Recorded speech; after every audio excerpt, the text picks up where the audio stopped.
नमस्कार, मी दिलीप भिले सर्वांचं या ठिकाणी स्वागत करतो. आज एक प्रश्न मी तुम्हाला विचारतो की मुलं स्वतःची कामं स्वतः करतात का? किंवा त्यांना दिलेला टाइम टेबल ते फॉलो करतात का? आणि तुम्ही जे सांगाल ते तुमचं ऐकतात का? हा एक प्रश्न सगळ्या पालकांसाठी आहे. आज मी माझा एक अनुभव शेअर करतो. जनरली रविवार म्हटलं की मुलं थोडे उशिराच उठतात. तसे माझ्या दोन्ही मुली आज उशिराच उठल्या. आणि उठल्या उठल्या मी त्यांना आज एक टास्क दिलं की तुम्हाला 5 मिनिटामध्ये ही जी रूम आहे, ही रूम तुम्हाला क्लीन करायची आहे. आय कान्ट इमॅजिन माझ्या दोन्ही मुलींनी 5 मिनिटाच्या आतमध्ये पूर्ण रूम जी आहे ती क्लीन केली.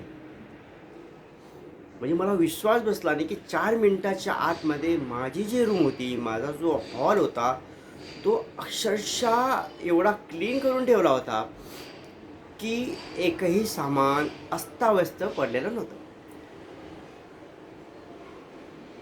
आणि जेव्हा मी हे सगळं बघितलं, मला खूप आश्चर्य झालं की अरे यार, कसं काय पॉसिबल आहे? यांनी एवढ्या लवकर कसं काय केलं की ज्या कामाला अर्धा एक एक तास त्यांना लागायचा, ते काम त्यांनी स्वतः 5 मिनिटात केलं.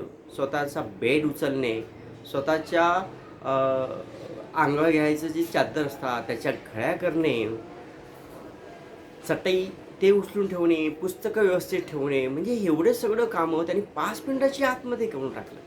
खरंच मला खूप आनंद झाला. मग मी त्यांना दुसरं चॅलेंज दिलं मुलांना, की तुम्हाला ही रूम पूर्ण झाडून टाकायची आहे आणि याच्यावर पोछा मारायचा आहे. सो किती मिनिटात तुम्ही ही चॅलेंज ॲक्सेप्ट करणार?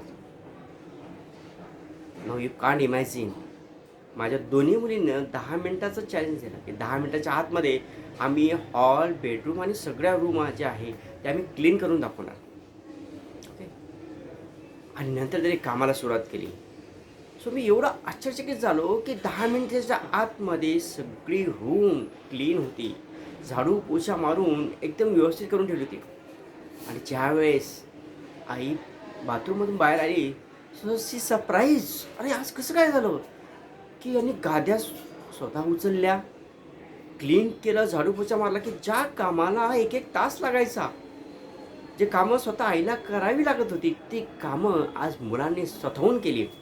आणि या गोष्टीचा आनंद मुलांना पण खूप झाला. पण ॲज अ पॅरेंट म्हणून आम्हाला पण खूप आनंद झाला. आणि त्यांना आनंद या गोष्टीचा झाला की आम्ही दिलेलं चॅलेंज आम्ही वेळेच्या आतमध्ये पाळलं. या गोष्टीचा त्यांना आनंद खूप झाला. आणि ज्या गोष्टीला आम्हाला अर्धा तास लागत होता, त्या गोष्टी मी 5 मिनिटात करू शकतो, हा कॉन्फिडन्स त्याच्यामध्ये जागा झाला.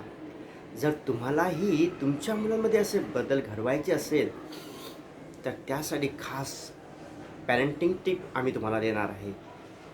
ज्या कारणामुळं तुमचं मुलांसोबत एक कनेक्शन वाढेल. सगळ्यात महत्त्वाचं असतं मुलांसोबत कनेक्शन वाढवणे.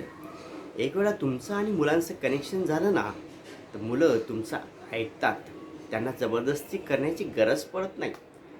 आणि जेव्हा ते तुमच्याशी कनेक्ट होतात, आपोआप गोष्टी ते स्वतःहून करायला सुरुवात करतात. तर हा आजचा एक्सपिरियन्स तुम्हाला कसा वाटला, तुम्ही आमच्यासोबत शेअर करू शकता. धन्यवाद.